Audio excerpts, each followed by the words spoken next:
এই লাইট মেরেছে মুখে, এই বাবা জ্বলছে।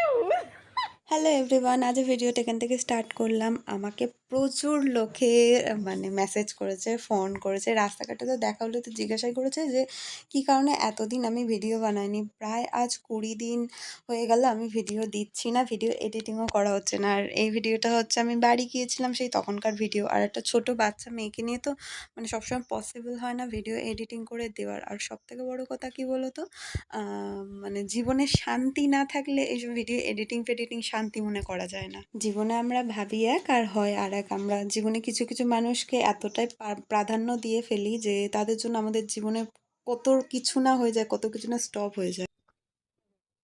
আমি বাড়ি যাচ্ছি, বাড়িতে পিকনিক রয়েছে। আর এই সামনে ময়নাদি আর আমি এলাম। আমরা দুজনে এত বকবক করছিলাম, বকবক করতে করতে আমাদের ট্রেনই মিস হয়েছে। একজন আমাদেরকে ডাকলো দিদি বলে, ও দিদি তোমরা বাড়ি যাচ্ছ তো এদিকে, ট্রেন 3 নম্বরে দিয়েছে, 4 নম্বরে নয়। তারপরে আমরা আসলাম, তারপরে ট্রেন পেলাম। তো আমাদের ট্রেনই মিস হয়ে যেত। তাও আমাদের আগের ট্রেনে যাওয়ার কথা ছিল। এত ঘুম পেয়েছে, তারপর আর ভাবলাম থাক পরের ট্রেনেই যাই আমরা। ট্রেনে যা ভিড় ছিল বলার মতন কথা না। ঠিক আছে, এই আমাকে দেখ। মানুষের ভ্যালুটা আমাদের জীবনে এতটাই যে কিছু মানুষ আমাদের জীবনে ওষুধের মতন কাজ করে তাদের কথাবার্তা ব্যবহার। আর কখনো কখনো কিছু মানুষের কথাবার্তা আমাদের জীবনে বিষের মতন কাজ করে। যেমন ধরে নাও তোমার লাইফে ভীষণ খারাপ একটা কিছু মোমেন্ট চলছে, আর তোমার লাইফে থাকা কিছু মানুষজনের তাদের কথাবার্তা ব্যবহারে সেই জিনিসটা এত ওষুধের মতন তোমার জীবনে কাজ করবে যে সেই পুরো খারাপ মোমেন্টটাই না ভালোভাবে কেটে যায়। আর কিছু মানুষের ব্যবহার কথাবার্তা যাদের জন্য তুমি সারা জীবন করে যাবে, তারপরে তাদের দিন শেষে কথাবার্তা শোনার পর, তাদের লাইফে কিছু খারাপ হওয়ার পর যখন তোমাকে ব্লেম করে, তো সেই কথাবার্তাগুলো এত জীবনে বিষের মতন কাজ করে যে তুমি তোমার ভালো লাইফস্টাইলটা একেবারে একটা অন্ধকার জীবনে ঠেলে দেওয়ার জন্য তাদের কথাবার্তাই যথেষ্ট। ময়নাদিকে অন্ধকারে খুঁজে পাওয়া যাচ্ছে না বেচারা। ফ্ল্যাশ লাইট আর নিতে পারছে না, বলছে কত নেব তোদেরকে। এই লাইট মেরেছে মুখে, এই বাবা জ্বলছে। আর মেরো এবার লোক ভাবে ভূত সাথে যাচ্ছে, ভয় পেয়ে যাবে, পাবলিক পালিয়ে যাবে ভয়। যে তুই তুই যা, নাকি আমি একটু বাড়ি থেকে ঘুরে যাই। আবার বাড়ি যাবে কি করতে? মার সাথে একটু দেখা করে যাই। আমি এক এক ওই রাস্তা দিয়ে যাবো তোমার মনে হয়? আচ্ছা ঠিক আছে। আমাকে ডেকে বললো তোমার বাচ্চার দায়িত্ব নেবো, বাবাইকে বললো তোমার মেয়ের দায়িত্ব নেবো না। না তুই ঘরের ধারে এসে আমাকে বলছে তুই যা, আমার মেয়েকে দিয়ে এসে তারপরে যেখানে ইচ্ছে যাও। চল চল দিয়ে আসবো, ওটা কোনো ব্যাপার না। একবার ফোন করলো না যে বউটা বাচ্চাটা নিয়ে গেল কোথায় দেখি, প্রেমে পড়িছে আর এইসব বলবো নি। আমার বর প্রেম করবো জীবনে হবে না। তো প্রথমে যেটাই বলছিলাম যে সবাই অনেকে ফোন করে জিজ্ঞাসা করছিল যে কেন ভিডিও করছি না, এমন কিছু কারণের জন্য। জীবনের মতন চলতে তো থাকবে, শুধু আমরা কিছু মোমেন্টের জন্য থেমে যাই।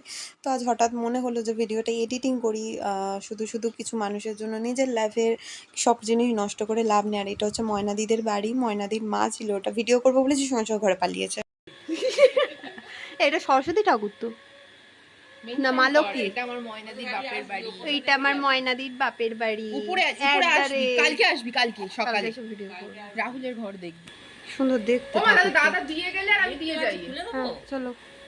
আর এটা হচ্ছে আমার দিদির বাড়িতে। আমার দিদির বাড়িতে আমাদের সকলের আজকের একটা ছোট্ট করে পিকনিক রয়েছে রাত্রিবেলা। আমাদের হোয়াটসঅ্যাপে সকলের গ্রুপ রয়েছে, তো আমাদের বছরে 2বার করে ছোট্ট করে একটা গেট টুগেদার হয়, সেটা আমার বাপের বাড়িতে হয়। তো এই প্রথমবার দিদির বাড়িতে সেই জিনিসটা হবে। তো সবাই এখানে ক্যামেরা দেখে দেখো পালাচ্ছে, কেউ ক্যামেরার সামনে আসতে চায় না, ক্যামেরা দেখলেই যেন সবাই পালায়। মানে এসেছি, এরা কেউ আমার ভিডিওতে একটু আসতে চাইছে। আমি হচ্ছে মেমোরি তো আমি অল্প অল্প করে ক্যাপচার করে করে রেখে দিই। এরা তো সেম সেম কালারের জামা পরেছে, ভালো লাগছে। জমজবোন মাঝে মধ্যে মনে হচ্ছে ফুলি দাঁত চেপে হাসবো যে আমি দাঁত দেখাবো না, তো দাঁত দেখাবো না। আমার জামাটা কি সুন্দর হয়েছে, কালার উঠেছে পুরো পুরো ফুল কালো কালার, পুরো নতুন। এটা সবে আজ প্রথমবার পরলাম, পরার পর যদি এরকম হয় কি দুঃখ। ভ্যানিস দিয়ে দিলে উঠে যাবে সব। আমার কত জামায় তরকারি টরকারি পড়েছে, আমি পাল্টে নিয়ে ভ্যানিস দিয়ে দিয়েছি, উঠে গেছে। চকচক করছি যেন। তোকে তো ভালো লাগছে জানো। কিসের ফটো? চমড়ি? চমড়ির ফটো তুলে কি করবো? তখন তো মুখ করবি, আমি তুললাম না, আমি তুললাম না, তার থেকে বাবা আগে থেকেই তোলা ভালো।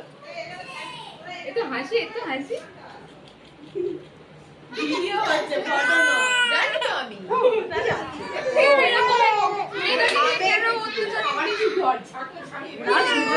দুটো হাত ধরে টানা টানি দুদিকে। হ্যাঁ, আর এই যে এদিকে সন্ধ্যেবেলায় চপ আর এদিকে মুড়ি মাখানো হয়েছে। আজকের আমাদের দিদির বাড়ি আসা। ও আচ্ছা, দিদির বাড়িতে মেন আসা হচ্ছে অনেক দিন দেখা সাক্ষাৎ হয় না, আমাদের বছরে একটা দুটো করে এরকম হয়, পিকনিক হয়, দিদি রান্না বান্না করে, আমরা সব খাওয়া দাওয়া করি, রাত্রিবেলা থাকি, তারপর পরের দিন সকালবেলা সব চলে আসা হয়। তা যে বছর আগের বছর হবে বলে সেই সময় সব ঠিকঠাক হলো, আর আমি প্রেগনেন্ট ছিলাম, ওই জন্য হয়নি। তারপরে এই দিনটায় আবার 1 বছর পর, তাই সবাই মিলে আবার একসঙ্গে এক জায়গায় হয়েছি।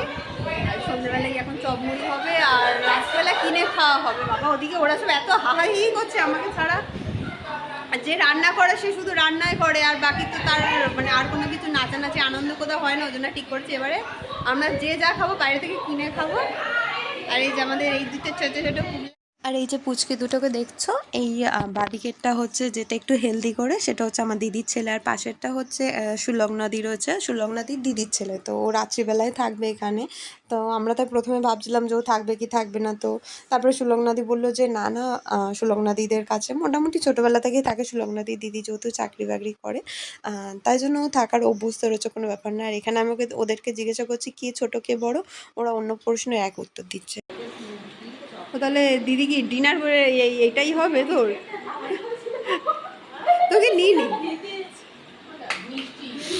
যা পড়ে গেল। সর মুখগুলো একটু দেখিয়ে দাও।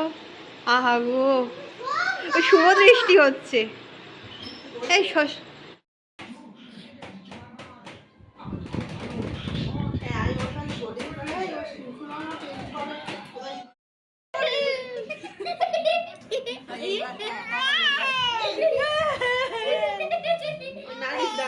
মাথায় লাগবে। একা একা শুধু খাটের মধ্যে ঢুকে যাচ্ছে, আর যেই আমার থেকে বেরিয়ে চলে আসছে, আবার খাটের তলায় ঢোকে।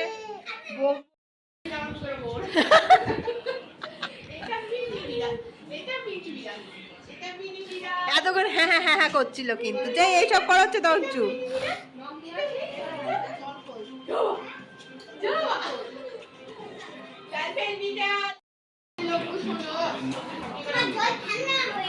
কাঁদতে আরম্ভ করে দেয়। হ্যাঁ করে টিভি দিচ্ছি, হ্যাঁ ঠিক করে দিয়েছি।